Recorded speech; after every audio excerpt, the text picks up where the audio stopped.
초대교회는 여러 면에서 우리의 귀감이 됩니다.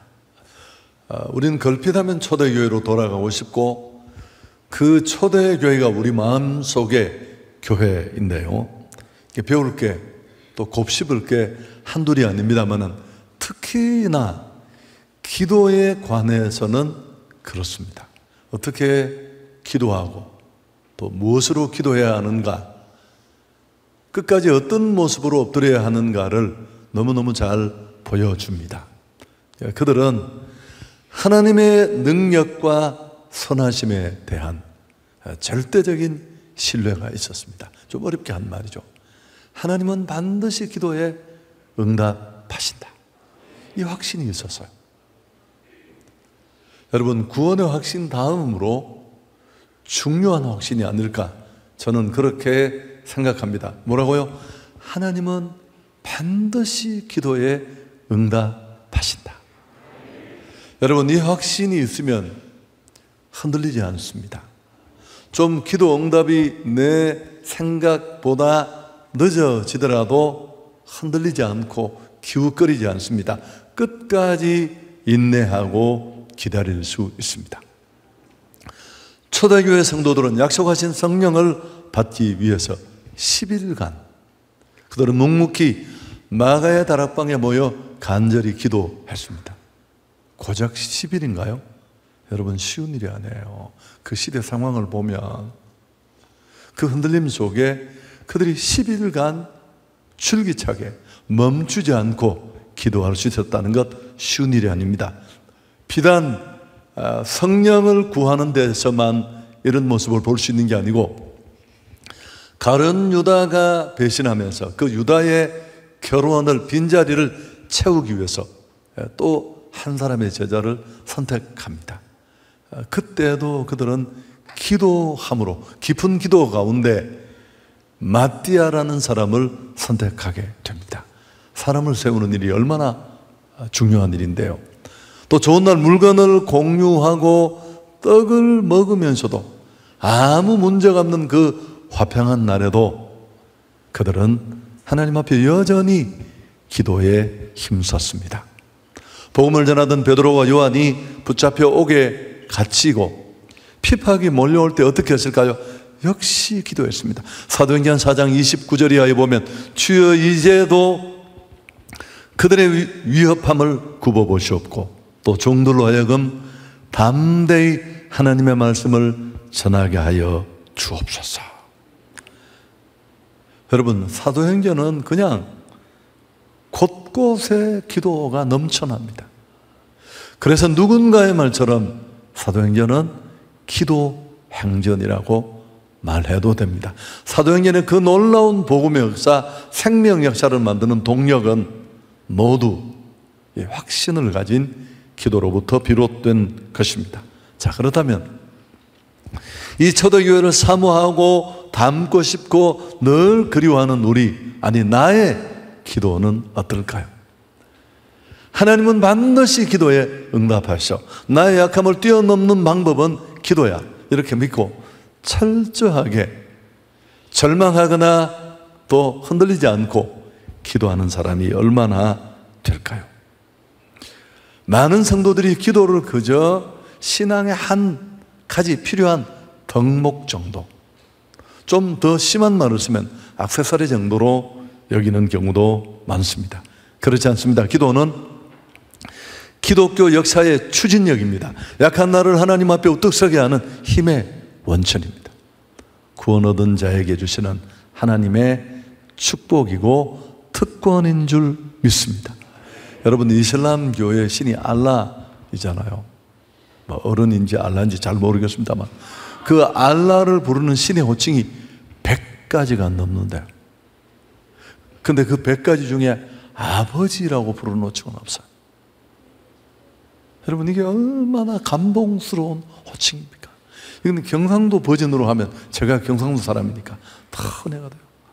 여러분, 정말 기막힌 상황, 죽음 같은 상황에서 어느 곳 하나 기댈 곳이 없을 때 그 하나님 앞에 나가 아버지 하고 통곡하고 밤이 다 흘러가고 그런 기억도 있습니다. 여러분, 우리가 오늘 안고 있는 각자의 상황이 다르겠지만 이 시대적인 모든 어려움들을 헤쳐나갈 수 있는 최고의 길도 기도밖에 없습니다.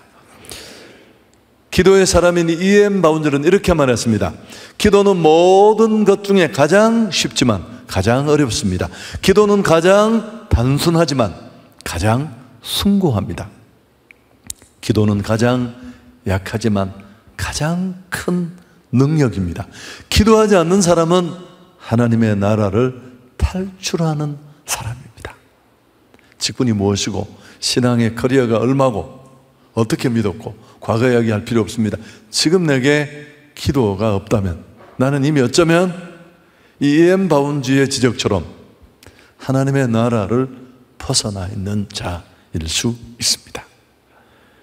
여러분, 전방위적인 어려움 지금 온 지구촌이 겪고 있습니다. 유사일에 온 지구촌이 블록으로 연결된 이런 시대 속에 이 코로나19라는 전염병 하나로 이렇게 깊게 길게 오랫동안 고통받는 경우는 없었습니다. 한 지역에 국한되었지. 여전히 그 상황은 지금도 진행 중입니다. 여러분, 그 속에 갖가지 경제를 돕는다고 한 여러 가지 행동들이 결국은 또 오늘의 물가를 폭등을 가져왔고 다시 등등 그 문제는 여전히 계속되고 있습니다. 우리가 어떻게 이런 문제를 해결할 수 있을까요? 갖가지 경제 정책 다양한 방법들을 지금 시도하고 있습니다만 금리도 올리고 뭐 많은 그런 시도들이 있습니다만 그러나 우리는 이런 문제도 끌어안고 기도해야 할 줄 믿습니다. 그래서 오늘 기도를 잘 하지 않는 분에게 기도하라는 얘기도 도움이 되겠지만 이미 기도의 자리에 나온 여러분들에게 좀 더 달리는 말에 채찍을 대는 마음으로 오늘 이 말씀을 드리고 싶습니다. 정말 온전한 기도가 갖추어야 될 요소들을 여러분이 꼭 마음속에 기억하시고 평생 무릎의 사람으로 살아갈 수 있기를 축복합니다. 자, 18절 우리 다시 한번 읽습니다. 모든 기도와 간구를 하되 항상 성령 안에서 기도하고 이를 위하여 깨어 구하기를 항상 힘쓰며 여러 성도를 위하여 구하라. 여러분, 기도의 첫 번째 조건은 항상 기도해야 돼. 뭐 무시로 기도하라, 쉬지 말고 기도하라 이런 말로 쉽게 설명합니다만은 이건 여러 가지 의미가 있지만 기도는 계속성을 요구하는 일이에요. 기도는 어떤 경우에도 멈추거나 중단되어서는 안 된다는 뜻입니다. 그래서 기도를 영혼의 호흡이라고 하는 이유도 여기에 있습니다. 규칙성이 너무너무 중요합니다. 길고 짧고는 또 얘기할 내용이 있겠지만 매일 규칙적으로 기도하는 게 중요합니다. 사실 제가 지난 주일에 참 좋은 계절 가을이 다가왔습니다. 가을은 기도하기 좋은 계절입니다. 틀린 말이었어요. 시적으로는 맞지만 나는 이 한 해를 기도로 시작하겠습니다. 말이 안 되는 거예요. 여러분, 기도는 규칙적으로 매일매일 계속돼야 할 줄 믿습니다. 호흡과 같으니까 생명체가 호흡 없이 살 수 없듯이 기도기는 기도 없이 존재할 수도 살아갈 수도 없습니다. 마치 나는 이제부터 숨 쉴 거야. 가을에는 참 숨쉬기 좋은 계절이네. 말도 안 되는 얘기예요. 이처럼 하나님은 애초부터 우리를 이런 존재로 만드셨습니다. 급할 때 한두 번 부르짖는 기도가 아니라 마치 호흡처럼 우리가 끝없이 언제나 하나님을 의지하는 그런 의존적 존재로 우리를 만들었습니다. 기도 없이 기도를 무시하고 살아가는 건 호흡 없이 살려는 행위와 똑같습니다. 자, 잘 아는 얘기인데 그럼 왜 우리는 이 기도의 첫 번째 조건인 항상성을 확보하지 못할까요? 기도의 중요성에 대해서 잘 인식을 못해서 그럴 수 있어요. 앞에 설명한 것처럼 또 하나, 기도가 호흡처럼 그 기도의 단절은 곧 모든 것의 단절을 가져온다는 것을 알지만, 기도를 매일매일 규칙적으로 하는 훈련이 되지 않을 때 역시 똑같은 상황에 이릅니다. 여러분, 예를 들면 너무너무 많아요. 건강은 모든 사람들이 한결같은 소망인데, 젊은 분들은 잘 모르겠지만 좀 지나면 모두가 절절히 소망하는데, 건강에 딱 여러 가지 이런 게 건강에 필요하다. 두 가지. 대부분 이 두 가지를 음식과 운동입니다. 자, 앞에 건 두고, 여러분, 어떤 병, 어떤 이유로든지 건강을 회복하고 싶다면 규칙적으로 운동해야 합니다. 대체적으로 일주일에 3번 정도 30분 이상 약간 땀이 날 정도의 운동을 규칙적으로 할 때, 그게 정말 건강을 만드는 운동의 요건을 기본적으로 갖추었다고 합니다. 이거 모르는 사람 아무도 없어요. 그러나 실제로 이렇게 하는 일은 쉬운 일일까요? 아니요. 나 15년 걸렸어요. 정확하게 말하면 한 20년 걸렸어요. 이제 정말 제게는 딱 정착이 되었어요. 어떤 일이 있더라도 미리 정말 운동을 못하겠다 싶으면 새벽 일찍기도 하고 뭐 그렇게도 합니다. 자, 여러분, 그런데 정말 슬픈 일이 뭘까요? 규칙적으로 기도하는 무릎의 삶은 이보다 더 어려워요. 제가 해보니까 제 기도는 40년이 되었어요. 되게 한 방에 날아가 버려요. 한 방에. 여러분, 이게 뭘 말할까요? 우리가 얼마나 교만한 존재인가.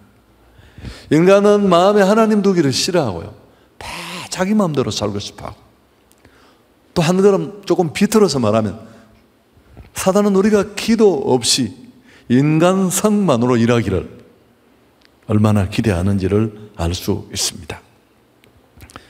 여러분, 기도의 무릎을 굳게 하는 경건의 연습이 될 수 있기를 축복합니다. 정말 건강한 신앙인으로 간증 있는 삶을 살기를 원한다면, 또 한 가지 우리가 기도를 계속 이렇게 항상성의 기도를 하지 못하게 하는 건 낙심입니다. 낙심. 누가복음 18장 1절에 항상 기도하고 낙심하지 말아야 한다. 여러분, 기도하는 사람이 넘어지면 정말 큰 시험에 들어요. 기도하지 않는 사람은 시험에 들지만, 응답을 기대하며 기도하던 사람은 낙심에 이를 수 있습니다. 하나님이 살아계신 줄 믿고 긴 시간 내 무너진 삶을 끌어안고 하나님 은혜를 베풀어 주십시오, 긍휼을 베풀어 주십시오 기도했는데 그 기도가 늦어지고 더뎌지면, 그때 쓰러지면 잘 못 일어나요. 여러분, 우리 이렇게 정말 어둠이 짙고 기도 응답이 영 없을 것 같은 이 캄캄함 속에 우리는 어떻게 해야 할까요? 한번 따라하겠습니다. 그때도 기도해야 합니다. 여러분, 그때도 기도해야 돼요. 기도할 수 없고 기도하고 싶지도 않고 다 때려치우고 싶은 그때도 기도할 수 있도록 기도하고, 또 우리는 기도해야 합니다. 자, 그럼 왜 하나님은 우리의 기도에 이렇게 짝깍짝깍 응답하지 않으실까? 이런 물음에 대해서 좀 어려운 얘기는 아니죠. 칼빈이라는 분은 기도론에서 이렇게 말했습니다. 여러분, 한번 들어보시면, 우리가 필요로 하는 모든 것을 아시는 하나님께서는 우리로 하여금 오래 기도하게 하시는 것은, 첫 번째, 모든 좋은 것이 오직 그분께로부터 온다는 것을, 두 번째는 우리로 하여금 하나님만 의뢰하며 살게 하도록 하기 위해서. 자, 여기 굉장히 중요한 급소가 들어있는데요, 우리 생각에는 모든 게 꽉 차고 기도 제목이 하나도 없고, 그럼 우리가 하나님하고 살 것 같지만 우리 신앙 다 팔아먹고요.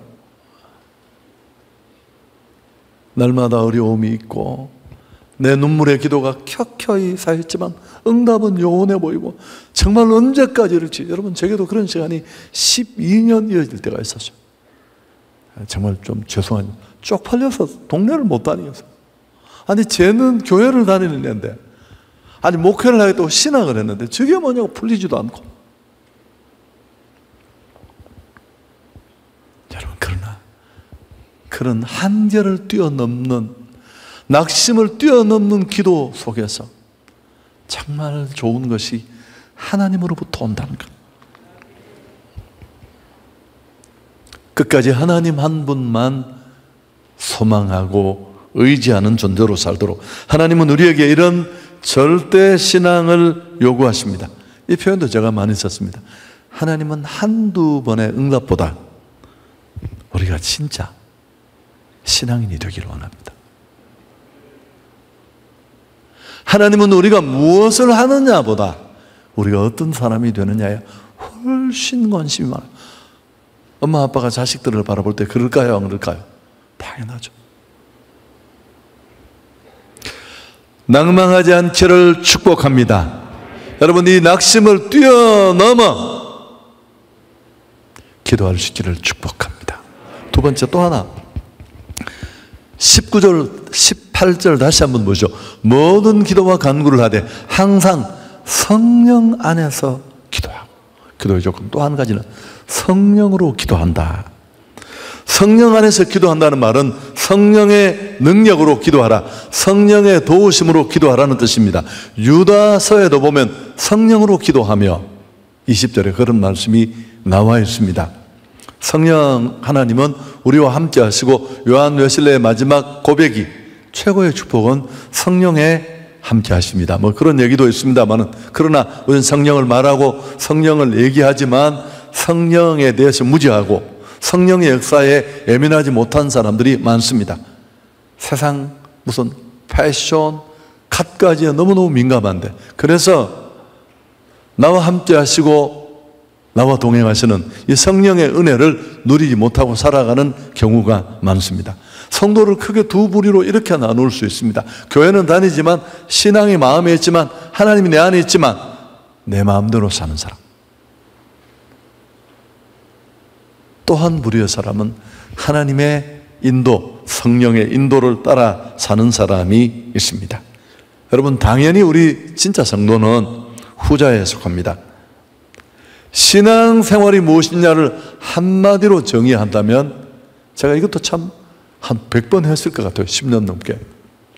로마서 8장 14절은 신앙생활이 무엇인지를 우리에게 가르쳐 줍니다. 함께 읽습니다. 무릇 하나님의 영으로 인도함을 받는 사람이 곧 하나님의 아들이라. 삶이든 기도든 선택의 문제든 내 생각을 가지고 주님 앞에 나가지만 한계가 뻔한 내 생각은 사라지고 그분의 생각이 내 안에 임해서 길도 모르고 좋은 것도 모르는 나를 인도하시고 이끌어 가시는 성령의 인도를 따라 사는 삶, 이게 신앙인의 최고봉의 삶입니다. 여러분, 기도도 역시 마찬가지입니다. 그래서 우리는 삶이든 기도든 성령의 인도를 받아야 되는데, 바울이 가슴이 뜨거워서 아시아에 가서 복음을 전하려 했습니다. 성령이 막으셨습니다. 완전히 실패합니다. 드로아라는 곳에 돌아와서 캄캄한 밤에 자기 힘으로 복음을 전하려던 것을 자기 생각만 가지고, 바울이 어떤 사람입니까? 그저 복음을 전하는데 뭐가 문제야 라고 튀어나갔던 그런 자신의 방식을 회개하고 기도할 때 환상을 보잖아요. 마케도니아인들이 나타나서 손짓을 하면서 건너와서 우리를 도와달라고. 복음을 전하겠다는 자기 이해를 뛰어넘는 영적 각오밖에 없었지만, 그런 그 생각을 내려놓고 성령의 인도를 따라 바울이 마케도냐로 건너간 것이 유럽 복음화의 시작이 되었습니다. 여러분, 이 과정을, 이 사도행전 16장인데 자세히 읽어보면 바울의 그 예민한 영성이 있었기에 이게 가능했어요. 육신 충만하면 이런 게 느껴지지도 들려지지도 않습니다. 여러분, 모든 일에 사역과 기도에 성령의 이끄심이 반드시 필요한 줄 믿습니다. 그래서 하나님이 나와 함께 하신다는 것을 늘 의식하고, 핵심은 끊임없이 예배가 뜨겁고 찬양과 기도가 뜨겁기 위해서는 성령에 예민해야 돼요. 여러분, 찬양을 하는 것도 그렇잖아요. 막 지가 노래 좀 한다고, 지가 음악 전공했다고 떠드는 사람 제가 많이 봤어요. 제가 그랬더니 니는 노래를 잘하는 거지, 그게 찬양이라고 생각하냐? 거기 어디 하나님이 계시고. 여러분, 그래서 뭘 하든지, 제가 최근에 참 그 자신을 돌아보면서 참 느끼는 게 많은데, 이제 제가 늘 비교하면서 마음 아파하고 이런 분이 한 분 계세요. 그래서 이제 그분을 보면서 한 20년 전에 우리가 처음 만났을 때 서로에게 너무너무 매력을 느끼고, 그분이 먼저 명함을 들고 제게 찾아왔어요. 나도 그분 그 6명이 강의하는데 패널로 참석했을 때 그분 강의를 듣고 나도 너무 감동이 돼서 같이 명함을 주고받았던 그런 기억이 있고, 시간이 많이 지났는데 저는 별로 진보를 보이지 못한 것 같아요. 참 아쉬움이 많은데, 이제 최근에 이렇게 들으면서 그분 설교도 듣고 제 설교도 돌아보고 제 삶도 돌아보고 그러면서 차이가 별거 없더라고요. 설교를 듣거나 성경을 읽거나 또 누군가의 간증을 듣다가 생각이 나고 도전이 되는 게 많잖아요. 저도 설교도 하고 간증도 하고 나누기도 하는데, 그분은 그걸 가슴에 딱 잡고 그대로 살았더라고요. 순종했더라고요. 사랑하는 여러분, 무슨 특별한 은혜를 구하십니까?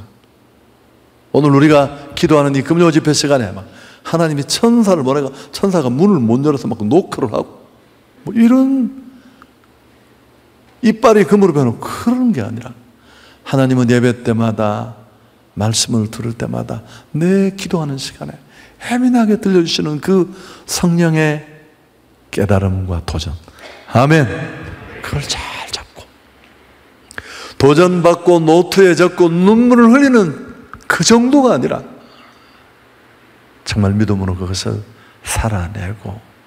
그래서 제가 그 휴식 주간을 끝내면서 가장 최근에 저한테 한 다짐입니다. 그래, 아무리 신랄 같은 은혜라도 내가 가슴에 품고, 이제 남은 내가 목회 기간이 얼마인지는 모르지만 그 기간 동안 순종하겠다. 여러분, 성령과 함께하는 여러분의 생애와 사역, 또 기도가 될 수 있기를 축복합니다. 기도도 내가 하려고 하면 힘들지만, 물론 그렇게 억지로 기도해야 될 때도 있습니다만 성령의 이끄시는 인도가 꼭 필요합니다. 마지막 한 가지 더. 첫 번째가 뭐였다고요? 항상. 이번에 부흥에 오신 목사님도 그랬잖아요. 저는 특별히 기도하는 시간은 없지만 늘 기도하는 마음으로 삽니다. 뻥이에요, 뻥. 그런 이야기 믿을 사람 조선에 한 사람도 없습니다. 여러분, 규칙적인 항상의 기도 시간이 5분이든 10분이든 좋아요. 여러분 생애 속에 꼭 있기를 축복합니다. 두 번째는 성령의 도우심으로 기도하라. 내 생각은 사라지고 그분의 생각이 나를 지배하는, 그래서 살아보면 거치고 내가 가고 싶지 않은 길일 때도 가보면 참 하나님 얼마나 좋으신 분인지. 세 번째, 18절 다시 한번 보시죠. 같이 읽습니다. 모든 기도와 간구를 하되 항상 성령 안에서 기도하고 이를 위하여 껴 구하기를 항상 힘쓰라. 기도의 온전한 요건 중에 또 한 가지는 항상 힘써야 합니다. 여러분, 성경은 기도의 중요성을 새삼 지적하면서 기도에 껴있고 그 일에 항상 힘써야 한다. 15년, 20년 운동이 몸에 딱 익어도 갑자기 어디가 아프고 피곤하면 운동하기 싫거든. 오늘은 그냥 쉬고 싶다. 여러분, 그런 게 한 번, 두 번 겹치면 결국 그 오래된 습관이 무너지잖아요. 근데 여러분, 기도는 훨씬 달라. 육신의 습관은 그렇게 무너지는 단계가 서서히 일어나는데, 영적인 데는 한 번에 내려놓을 수 있어요. 기도는 결코 저절로 되지 않습니다. 힘써야 합니다. 힘써야. 우리 주변에 보면 쓸데없는 것에 힘쓰는 분들이 있잖아요. 여러분, 기도에 힘쓸 수 있기를 축복합니다. 한국이 IMF에 어려움을 당하는 게 뭘까요? 선택과 집중에 능하지 못해서 그래요. 에너지를 오만 데 다 펼쳐서 문어발처럼. 그러다가 IMF를 통해 강제적으로 우리 의지와는 상관없이 구조조정을 당해서. 구조조정이 뭐예요? 선택과 집중이에요. 다 빼앗는 게 아니라 정말 필요한 한두 가지, 두세 가지의 그 에너지를 집중하게 하는 것. 그래서 신앙생활도 마찬가지입니다. 정말 필요한 것, 꼭 해야 할 일, 힘써야 할 일에 힘을 써야 하는데, 성경이 몇 가지 그런 것들을 말합니다마는 가장 중요한 것 하나가 기도입니다. 성경은 여러 곳에서 이 진리를 분명히 말씀하는데요, 골로새서 4장 2절도 대표적입니다. 우리 같이 한번 읽겠습니다. 기도를 계속하고 기도에 감사함으로 깨어 있으라. 기도를 계속하고 기도에 깨어 있으라. 초대교회 사도들이 그 행정 또 멤버들의 수준 다 열악했습니다. 그럼에도 불구하고 오늘 우리의 늘 마음의 교회가 될 수 있었던 이유가 뭘까요? 초대교회 사도들은 사도행전 6장 4절에 보면 말씀과 기도에 전무했다. 리더들이 쓸데없는 일에 끼어들지 않아서 꼭 필요한 한두 가지에 집중했습니다. 그게 바로 말씀과 기도였습니다. 우리 역시 집중해야 할 줄 믿습니다. 필요 없는 연속극, 아침 잠, 저녁 늦게까지 엉뚱한 일에 마음을 빼앗기는 것. 여러분, 기도를 대신할 수 있는 건 아무것도 없어요. 이 세상에 우리 호흡을 대신할 게 뭐가 있겠어요? 숨 끊어지면 다 끊어지는 건데. 신앙인의 사역과 삶의 승리의 관건이 기도에 있는 줄 믿습니다. 우리는 결코 사무엘이 한 말을 잊지 말아야 합니다. 기도를 쉬는 죄를 범치 않겠다는 것. 왜 기도를 쉬는 게 죄가 될까요? 여러분, 기도가 딱 멈춰지는 순간부터 생각은 빠른데 그렇게 살 수 있는 힘이 없어요. 내 삶 전체는 하나님의 뜻과 멀어질 수밖에 없습니다. 무능한 자로 전락합니다. 육신에 휘둘리게 되었습니다. 왜? 생각은 한가득인데 그렇게 살 수 있는 힘이 없으니까요. 세상과 시대의 정신에 끌려다니게 됩니다. 복음을 힘있게 전하지 못하는 것도 역시 기도 부족 때문입니다. 악한 영들에게 지배당해 영적 전쟁에 밀리게 되고 마침내 내 신앙을 지키지도 못하는 자가 어떻게 영향력을 행사할 수 있겠습니까? 성도는 기도 전문가가 되어야 할 줄 믿습니다. 우리 예수님은 성전에 물건 파는 자들을 진노하고 채찍으로 그들을 내어 모시면서 내 집은 만민이 기도하는 집이다. 그 유명한 말씀을 하셨는데 어떤 분이 이 구절을 가지고 설교하면서 제가 책에서 보니까 예수 믿는 사람은 한 사람 한 사람이 기도하는 집의 기도 원장이다. 다 우리는 기도가 정말 우리에게 프로페셔널한 일이 돼야 되고 다른 건 몰라도 기도만큼은 놓치지 않는 우리 모두가 될 수 있기를 축복합니다. 끊임없이 기도합시다. 호흡과 같으니까 성령의 임재 안에서 기도합시다. 그리고 힘써 기도해야 합니다. 여러분, 호흡이 자가 호흡이 어려우면 병원에서 어떻게 하나요? 그냥 죽습니까? 어떻게 해요? 인공호흡이라도 합니다. 호수를 꼽아서라도. 마찬가지입니다. 기도가 멈추어질 때는 결단하고 기도할 수 있도록. 제가 이 마지막 얘기를 하고 마치려고 하는데 그 뒤에 제 얘기를 조금 하고요. 이 얘기 내가 오늘 설교를 어떻게 마칠까? 뭐 너무 많은 얘기들이 있지만 저는 처음 목회를 시작하면서 나를 잘 알아서 충분히는 몰랐지만 나는 누구에게든지 영향을 미칠 수 있을 만한 존재가 되지 못한다.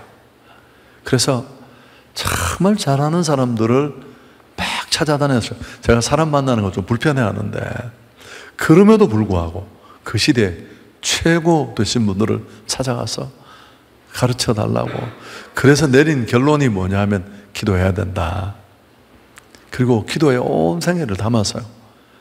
여러분, 그리고 여기까지 왔습니다.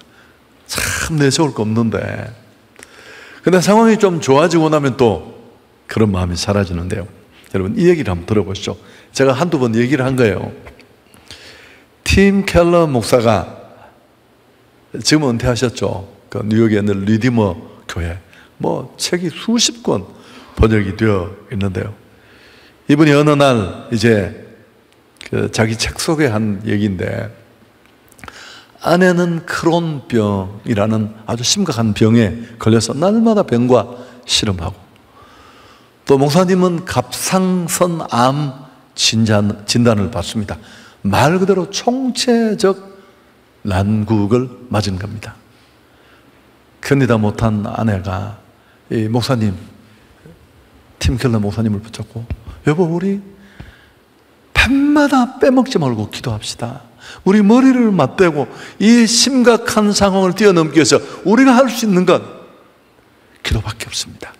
그런데 아내가 예화까지 들어가면서, 예화는 원래 목사님들이 많이 드는 건데, 우리가 불치의 병에 걸렸다고 목사님 한번 생각해 봅시다. 그래서 사형 선고를 받았다고 칩시다. 의사가 약을 하나를 주면서 날마다 잠자리에 들기 전에 이 약을 하나씩 먹어야 되고, 거르는 날에는 바로 숨이 끊어져서 죽을 겁니다. 절대 잊지 마세요. 그랬다는 반드시 죽습니다. 그런데 우리가 그런 의사의 심각한 경고를 듣고도 깜빡할 수 있을까요? 며칠 까먹을 수 있을까요? 아닐 겁니다. 목숨이 달린 일인데 어떻게 이걸 빼먹을 수 있겠습니까? 우리가 눈물로 하나님 앞에 매일매일 이런 절박한 심정을 가지고 매달리지 않는다면 우리 앞에 닥친 일을 헤쳐나갈 방법은 없습니다. 우리 기도합시다. 여러분, 표정을 보면 이거 못 알아듣으신 것 같아요. 내가 잘못한 거죠. 여러분, 저도 비슷했어요. 만일 내가 기도를 멈춘다면, 네가 무슨 학벌이 좋냐, 네가 무슨 성격이 좋냐. 우리 집안에 예수 믿는 사람도 별로 없었어요. 나를 도와줄 선배, 부모 한 사람도. 신학을 갔더니만 얼마나 공부 잘하는 사람들이 많이. 여러분, 저희 방 그 4명, 총신 4명 룸메이트가, 한 사람은 원우 회장이에요. 한국의 유수한 최고의 대학을 2개를 마쳤는데 AFKN을 그냥 청취하더라고요. 제가 질리겠습니까? 안 질리겠습니까? 밤에 또 어디를 나가는데 나가보니까 밤새워서 기도를 하는 거예요. 기가 막혀서. 그래서 제가 그분 뒤에 앉아서 기도하기 시작했습니다. 정말 절실한 마음을 가지고. 그런데 시간이 흐르고 하나님은 나의 그 눈물의 기도를 받으시고 여기까지 오게 하셨는데 상황이 좀 좋아지니까, 여러분, 운동의 습관은 남아있지만 기도의 습관은 언제든지 흔들릴 수 있습니다. 오늘 열심히 은혜의 자리를 사모하시는 여러분, 끝까지 항상 쉬지 말고 힘써 성령의 도우심으로 기도할 수 있는 무릎의 용사들이 되기를 주 예수 그리스도 이름으로 축복합니다. 하나님 영광 돌리겠습니다.